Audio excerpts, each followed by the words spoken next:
Gun violence is one of the greatest challenges this nation faces. Over the past 10 years, we've lost more than 100,000 people to guns.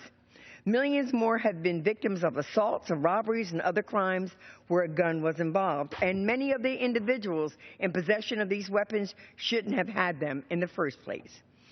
3 years since Newtown, just over a month since San Bernardino and Colorado Springs, and with the dark memories of shootings of every scale and in every city hovering over us constantly, it is time for change.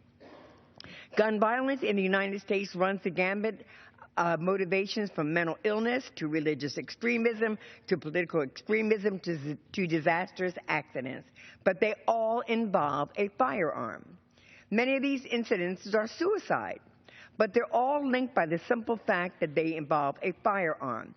Because in the United States of America, a group of ideologues have hidden behind misguided readings of the Constitution, make guns available to everyone imaginable, even folks on the terrorist watch list.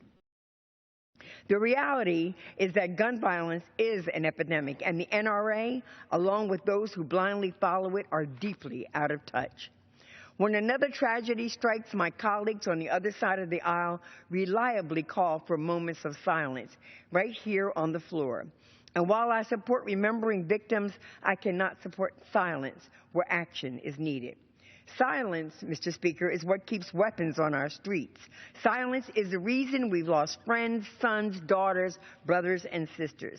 Silence is why we are the only developed nation in the world with this problem. The President has put forward a set of executive actions that make sense at the most basic level.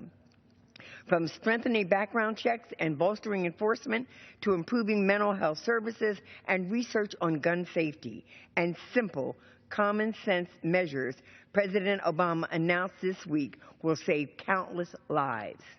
It's now up to us here in Congress to take the baton. Mr. Speaker, it's common sense that someone who's not allowed to fly because they are a suspected terrorist shouldn't be able to get a gun. It is common sense to ensure a standard uniform background check before someone can purchase a weapon. It is common sense that you should have to present identification to buy bullets. And it is time for our colleagues to stand up for common sense. And as the President said, we need to do it with the fierce urgency of now.